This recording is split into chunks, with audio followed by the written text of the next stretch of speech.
ਕਹਿੰਦੇ ਮਹਿੰਗੇ petrol diesel ਦੀ ਮਾਰ ਕਿਸਾਨਾਂ ਤੋਂ ਲੈ ਕੇ ਤੇ ਆਮ ਲੋਕਾਂ ਤੱਕ ਵੀ ਹੋਣ ਲੱਗ ਪਈ ਹੈ ਜੀ। ਪ੍ਰਵੀਨ ਜੀ,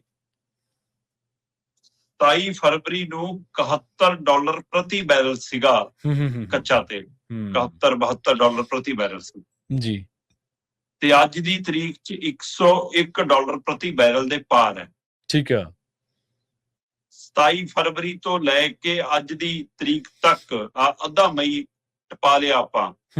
ਇਹਨਾਂ ਦਿਨਾਂ ਦਰਮਿਆਨ ਇਹ ਇੱਕ ਵਾਰ 112 ਤੇ ਵੀ ਗਿਆ, $114 ਪ੍ਰਤੀ ਬੈਰਲ ਵੀ ਗਿਆ ਤੇ ਫਿਰ ਮੁੜ ਕੇ 100 ਦੇ ਗੇੜ ਚ ਆਇਆ, ਅੱਜ 101 ਦੇ ਗੇੜ ਦੇ ਵਿੱਚ ਹੈਗਾ। ਜਿੰਨਾ ਰੇਟ ਸਾਨੂੰ $72 ਪ੍ਰਤੀ ਬੈਰਲ ਤੇ ਮਿਲ ਰਿਹਾ ਸੀਗਾ ਪੈਟਰੋਲ ਡੀਜ਼ਲ, ਜੀ ਜੀ, ਉਹੀ ਰੇਟ ਸਾਡਾ ਅੱਜ ਵੀ ਚੱਲ ਰਿਹਾ। ਤੇ ਜਦੋਂ $65-67 ਪ੍ਰਤੀ ਬੈਰਲ ਸੀ ਤਦ ਵੀ ਸਾਨੂੰ ਇਸੇ ਰੇਟ ਤੇ ਮਿਲ ਰਿਹਾ ਸੀ। ਜੀ ਸਹੀ ਹੈ, ਬਿਲਕੁਲ। ਤੇ ਜਦੋਂ 100, 102, 112, 114 ਤੱਕ ਵੀ ਗਿਆ ਤਦ ਵੀ ਲਗਭਗ ਰੇਟ ਸੀ 114 ਤੇ ਜਾਣ ਤੇ ਫਿਰ ਉਹਨੇ 10 ਰੁਪਈਏ ਐਕਸਾਈਜ਼ ਡਿਊਟੀ ਘਟਾ ਕੇ ਉਹਨਾਂ ਨੂੰ ਰਾਹਤ ਦਿੱਤੀ ਕੰਪਨੀਆਂ ਨੂੰ। ਜੀ ਜੀ ਜੀ। ਪ੍ਰਵੀਨ ਜੀ, ਜੇ ਉਹਨਾਂ ਦਾ ਘਾਟਾ ਇੰਨਾ ਵੱਡਾ ਹੋਵੇ ਨਾ, ਇਹ ਪੰਪ ਬੰਦ ਕਰਕੇ ਭੱਜ ਜਾਣ। ਸਹੀ ਗੱਲ ਆ, ਬਿਲਕੁਲ। ਇਹ ਘਾਟਾ ਖਾਣ ਵਾਲੇ ਨਹੀਂ ਗੇ ਨਾ ਨਾ। ਤੇ ਇਹਦੇ ਅਰਥ ਕੀ ਨੇ? ਇਹਦਾ ਮਤਲਬ ਤੁਸੀਂ $65, $67, $70, $72, $80, $90, $100 ਤੱਕ ਕਮਾਈ ਕੀਤੀ ਨਾ, ਮੋਟੀ ਮਲਾਈ ਖਾਧੀ ਨਾ। ਸਹੀ ਹੈ। ਤੇ ਜਦੋਂ ਤੁਹਾਨੂੰ ਲੱਗਦਾ ਤੁਸੀਂ ਰੌਲਾ ਪਾਉਂਦੇ, ਤੁਹਾਨੂੰ ਸਰਕਾਰ ਨੇ ਉਨੀ ਕੁ ਰਾਹਤ ਦਿੱਤੀ। ਹੁਣ ਵੀ ਕੰਪਨੀਆਂ ਦਮ ਭਰਦੀਆਂ ਕਿ ਸਾਡੇ ਲਈ ਤਾਂ ਜੀ ਅਜੇ ਘੱਟ ਹੈ, ਸਾਨੂੰ ਤਾਂ 16 ਰੁਪਈਏ ਪ੍ਰਤੀ ਲੀਟਰ ਪੈਟਰੋਲ, 18 ਰੁਪਈਏ ਪ੍ਰਤੀ ਲੀਟਰ ਡੀਜ਼ਲ ਤੱਕ ਮਹਿੰਗਾ ਕਰੋ। ਅੱਛਾ। ਤੇ ਸਰਕਾਰ ਕਹਿੰਦੀ ਨਹੀਂ ਵੀ ਅਸੀਂ ਤਾਂ 3 ਰੁਪਈਏ ਵਧਾ ਦਿੰਦੇ ਆ। 3 ਰੁਪਈਏ ਡੀਜ਼ਲ ਵਧਾਤਾ, 3 ਰੁਪਈਏ ਪੈਟਰੋਲ ਵਧਾਤਾ ਤੇ 2 ਰੁਪਈਏ CNG ਵਧਾਤੀ। ਹੁਣ ਇਹਦਾ ਮਤਲਬ ਅਜੇ ਕੰਪਨੀਆਂ ਦਾ ਘਾਟਾ ਤਾਂ ਪੂਰਾ ਨਹੀਂ ਹੋਇਆ। ਤੇ ਫਿਰ ਜੇ ਕੰਪਨੀਆਂ ਦਾ ਘਾਟਾ ਪੂਰਾ ਨਹੀਂ ਹੋਇਆ, ਫਿਰ ਇਹਦਾ ਮਤਲਬ ਇਹ ਅਜੇ ਗੋਲੀ ਦਿੱਤੀ ਹੈ, 5 ਦਿਨਾਂ ਦੀ ਕੋਈ ਦਵਾਈ ਦੇਣਗੇ। ਮਤਲਬ ਡਾਕਟਰ ਕੋਲ ਜਾਓ ਨਾ ਤੁਸੀਂ, ਕਈ ਵਾਰ ਉਹ ਕਹਿੰਦਾ ਵੀ ਜਾਂ ਤਾਂ ਟੀਕਾ ਲਵਾ ਲਾ, ਜੀ ਜੀ, ਨਹੀਂ ਫਿਰ 5 ਦਿਨ ਗੋਲੀਆਂ ਖਾਣੀਆਂ ਪੈਣੀਆਂ। ਹੁਣ ਜੇ ਤਾਂ ਇੱਕੋ ਵਾਰ ਟੀਕਾ ਲਾਉਂਦੇ ਫਿਰ ਤਾਂ ਇਹ 16-18 ਰੁਪਈਏ ਵਧਾ ਦਿੰਦੇ। ਹੁਣ ਇਹ ਬਾਰ-ਬਾਰ ਟੀਕਾ ਲਾਉਣਗੇ, ਬਾਰ-ਬਾਰ ਜਾਂ ਗੋਲੀ ਦੇਣਗੇ, ਮਤਲਬ 5 ਦਿਨਾਂ ਦੀ ਬੱਟੀ ਦੇਣਗੇ ਕਿ 3-3 ਰੁਪਈਏ 4-4 ਰੁਪਈਏ ਕਰਕੇ ਵਧਾ ਦਾਂਗੇ ਹੌਲੀ ਹੌਲੀ। ਇਹਦਾ ਮਤਲਬ ਵਧੂਗਾ ਅੱਗੇ ਜੀ। ਪਰ ਜਿਹੜਾ ਹੁਣ ਵੀ ਵਧਿਆ, ਇਹਦਾ ਅਸਰ ਕੀ ਸਰਕਾਰਾਂ ਆਪ ਚੱਕਣਗੀਆਂ? ਕਿ ਟਰਾਂਸਪੋਰਟ ਆਪ ਚੱਕ ਲੂਗੀ, ਚਾਹੇ ਉਹ ਟਰੱਕ ਵਾਲੀ ਹੋਵੇ ਤੇ ਚਾਹੇ ਉਹ ਟੈਕਸੀ ਵਾਲੀ ਹੋਵੇ, ਚਾਹੇ ਬੱਸ ਵਾਲੀ ਹੋਵੇ? ਸਹੀ ਹੈ। ਨਹੀਂ, ਇਹਦਾ ਅਸਰ ਵੀ ਆਮ ਲੋਕਾਂ ਤੇ ਪੈਣਾ। ਜੇ ਡੀਜ਼ਲ ਮਹਿੰਗਾ ਹੋ ਰਿਹਾ ਤਾਂ ਟਰੱਕ ਦਾ ਭਾੜਾ, ਟੈਂਪੂ ਦਾ ਭਾੜਾ ਵਧਣਾ। ਤੇ ਜੇ ਡੀਜ਼ਲ ਮਹਿੰਗਾ ਹੋ ਰਿਹਾ ਤਾਂ ਬੱਸ ਦਾ ਕਿਰਾਇਆ ਵਧਣਾ। ਜੇ ਪੈਟਰੋਲ, ਡੀਜ਼ਲ, CNG ਤਿੰਨੇ ਚੀਜ਼ਾਂ ਮਹਿੰਗੀਆਂ ਹੋ ਰਹੀਆਂ ਤਾਂ ਟੈਕਸੀ, ਕੈਬ ਦਾ ਰੇਟ ਵਧਣਾ।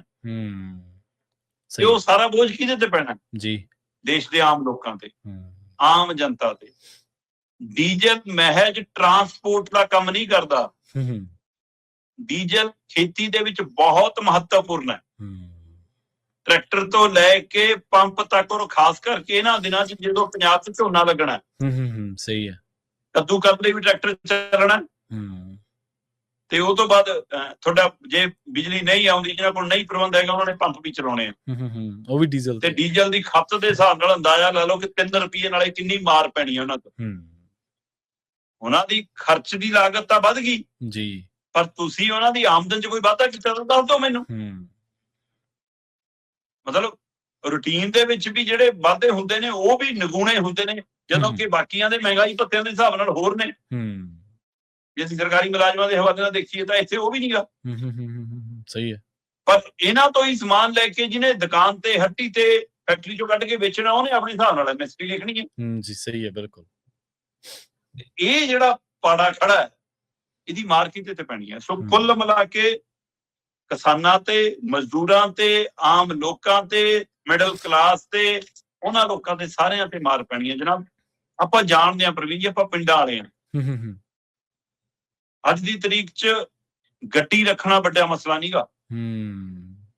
ਗੱਡੀ ਨੂੰ ਰੋਜ਼ ਸੜਕ ਤੇ ਲੈ ਕੇ ਜਾਣਾ ਵੱਡਾ ਮਸਲਾ। ਸਹੀ ਆ। ਖਰੀਦਣੀ ਨਹੀਂ ਆਪਾਂ ਆਪਣੇ ਪਿੰਡਾਂ ਦੇ ਉਹਨਾਂ ਪਰਿਵਾਰਾਂ ਨੂੰ ਜਾਣਦੇ ਆ ਜਿਹੜੇ ਮੋਟਰਸਾਈਕਲ, ਐਕਟਿਵਾ ਵਗੈਰਾ ਜਿਹੜਾ ਆਉਂਦਾ ਉਹਦੇ ਨਾਲ ਇਹ ਮਹੀਨੇ ਦੇ 15-15, 20-20 ਦਿਨ ਕੱਢ ਦਿੰਦੇ ਨੇ। ਤੇ ਜੇ ਰਿਸ਼ਤੇਦਾਰੀ 'ਚ ਭੋਗ ਵਿਆਹ ਤੇ ਕਿਤੇ ਜਾਣਾ, ਉਦਣੇ ਘਰੋਂ ਗੱਡੀ ਨਿਕਲਦੀ ਹੈ। ਹਾਂਜੀ ਹਾਂਜੀ, ਬਿਲਕੁਲ ਏਦਾਂ ਹੀ। ਜਾਂ ਸ਼ਹਿਰ ਕੋਈ ਸਮਾਨ ਲੈਣ ਜਾਣਾ, ਉਦਣ ਗੱਡੀ ਨਿਕਲਦੀ ਹੈ ਜਦੋਂ 4 ਜੀਆਂ ਨੇ ਜਾਣਾ ਹੋਵੇ। ਇਕੱਲਾ ਬੰਦਾ ਆਮ ਗੱਡੀ ਪਰਿਵਾਰਾਂ ਚੋਂ ਆਪਣਾ ਸਧਾਰਨ ਛੋਟਾ ਕਿਸਾਨ ਪਰਿਵਾਰ ਵੀ ਗੱਡੀ ਨਹੀਂ ਕੱਢਦਾ, ਨਹੀਂ ਕਾਰ ਨਹੀਂ ਲੈ ਕੇ ਖੜੀ ਚਾਹੇ ਹਰੇਕ ਦੇ ਆ। ਸੋ ਇਸ ਲਈ ਉਹ ਸਾਰੇ ਹੁਣ ਇਸ ਮਾਰਚ ਆਉਣਗੇ। ਇਹ ਵੱਡਾ ਸੰਕਟ ਹੈ, ਪਰ ਇਹ ਮਹਿੰਗਾਈ ਦਾ ਟੀਕਾ ਹੋਰ ਲੱਗਣਾ। ਤੁਹਾਡੇ ਰੁਜ਼ਗਾਰ ਖੁੱਸਣ ਦਾ ਡਰ ਖੜਾ ਹੈ। ਚੁੱਲ੍ਹਾ ਮਹਿੰਗਾ ਹੋ ਗਿਆ, ਤੇਲ ਮਹਿੰਗਾ ਹੋ ਗਿਆ, ਆਉਣਾ ਜਾਣਾ ਮਹਿੰਗਾ ਹੋ ਗਿਆ, ਖਾਣਾ ਪਕਾਉਣਾ ਮਹਿੰਗਾ ਹੋ ਗਿਆ, ਤੇ ਅਜੇ ਮਾਰ ਦਾ ਖਤਰਾ ਹੋਰ ਪਿਆ। ਤੇ ਫਿਰ ਇਹ ਸਿਆਣੇ ਦਿਮਾਗਾਂ ਵਾਲੇ ਜਿਹੜੇ ਆਪਣੇ ਆਪ ਨੂੰ ਕਹਿੰਦੇ ਨੇ ਕਿ ਅਸੀਂ ਵਿਸ਼ਵ ਗੁਰੂ ਹਾਂ, ਇਹ ਮਸਲੇ ਹੱਲ ਦੂਰਿਆਂ ਦੇ ਕੀ ਕਰਨਗੇ ਜਿਹਨਾਂ ਤੋਂ ਆਪਣੇ ਗੁਆਂਢ ਵਾਲਿਆਂ ਨਾਲ ਮਸਲੇ ਹੱਲ ਨਹੀਂ ਹੁੰਦੇ। ਸਹੀ ਹੈ, ਬਿਲਕੁਲ ਜੀ।